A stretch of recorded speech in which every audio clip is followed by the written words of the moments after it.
Good morning. This is X-Pulse AI Morning Mix. It's Friday, July 10th, 2026. Today, OpenAI ships an office agent called ChatGPT Work. Meta hits two very different headlines: Hollywood alarm over image remixing and an in-house AI chip. And we'll talk about the $3.2 trillion AI deal surge. Orion, you ready? Ready, let's move. Fox Business reported on July 9th that OpenAI launched ChatGPT Work. What is it, and why is this a big deal? ChatGPT Work is OpenAI's agentic workplace product, powered by GPT 5.6. It connects into tools like Slack, Microsoft Teams, Google Drive, and SharePoint, then runs scheduled background workflows. Think routing documents, generating updates, filing, and nudging people at the right time. So is this chatbot or more like a silent coworker? More like a silent operations layer. The key is it's not just answering prompts, it's executing across systems, on a schedule, with context from your workplace tools. That's the step from help me write to help me run the process. Your inbox just felt a chill. What should companies watch first when rolling this out? Start with permissions and audit trails. If it can touch Drive and SharePoint, you need clear boundaries, what it can read, write, and share, and logs you can review. The productivity gain is real, but so is the blast radius of one bad workflow. Yahoo Finance reported on July 9th that Meta's Muse image tool is raising alarms in Hollywood. What's happening? Muse Image can remix public Instagram photos into generated imagery. Talent groups and representatives, including CAA and SAG-AFTRA, are warning it enables deepfake-style misuse without notifying the people whose photos are being remixed, and they're pressuring Meta for changes or opt-out controls. Is the controversy mainly privacy or rights and compensation? Both, but the flashpoint is consent.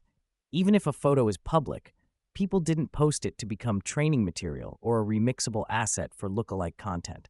For creators, it turns likeness into a default input without a clear permission layer. If you're a brand or public figure, what's the practical move today?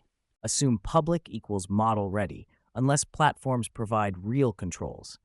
Tighten what's public-facing, monitor for misuse, and push for provenance features, watermarking and traceability, so you can prove what's synthetic when disputes show up. Also on Meta, CNBC, citing Reuters, reported on July 9th that Meta will start producing its own AI chip in September. What do we know? Meta plans to manufacture an in-house chip to expand its compute capacity, alongside the Nvidia and AMD GPUs it already buys.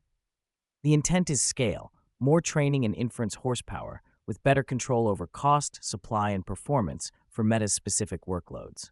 Is this about ditching Nvidia or just hedging? Hedging and optimizing.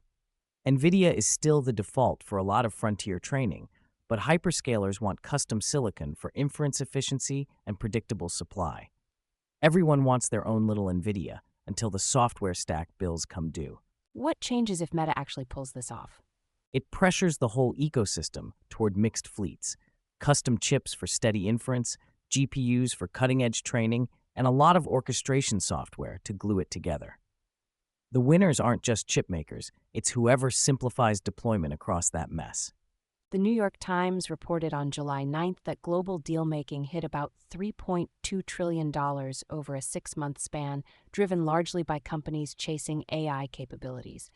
What's behind that surge? A lot of firms are deciding that buying capability is faster than building it, especially for specialized models, data, security tooling, and applied AI teams. The Times frames it as bigger, bolder acquisitions rather than lots of small tuck-ins, because time to scale matters. Are we heading toward an AI bubble in M&A? The risk is overpaying for AI labels instead of durable advantage, data rights, distribution, and real product usage. The winners will be the acquirers who integrate fast and keep talent.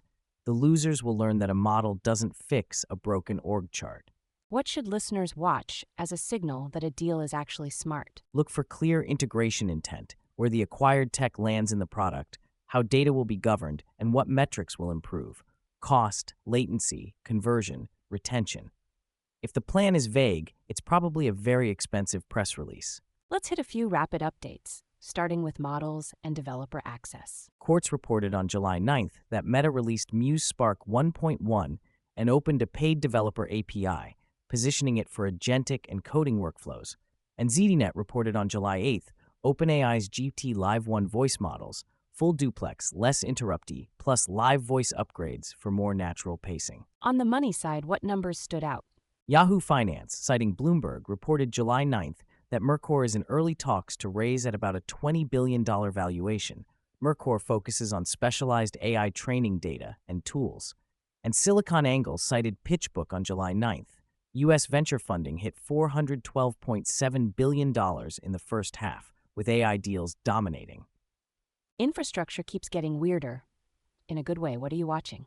Digitimes reported July 9th, Nvidia is leaning into partnerships, like working with inference chip startup D-Matrix, suggesting more heterogeneous stacks. The Street, also July 9th, noted a smaller chip ETF with less Nvidia weight is outperforming, as investors broaden into memory, networking, custom silicon, and equipment. And the less glamorous, absolutely essential plumbing. Insider Monkey reported July 9th, Tower Semiconductor says it shipped over 5 million coherent photonic chips to Marvel customers, optics that help data centers move AI traffic fast. And PYNT's July 9th, a survey found 85% of finance and insurance firms plan to increase AI budgets over the next year. That's XPulse AI Morning Mix for Friday, July 10th, 2026. If this helped, share it with a colleague who lives in Slack. See you next time.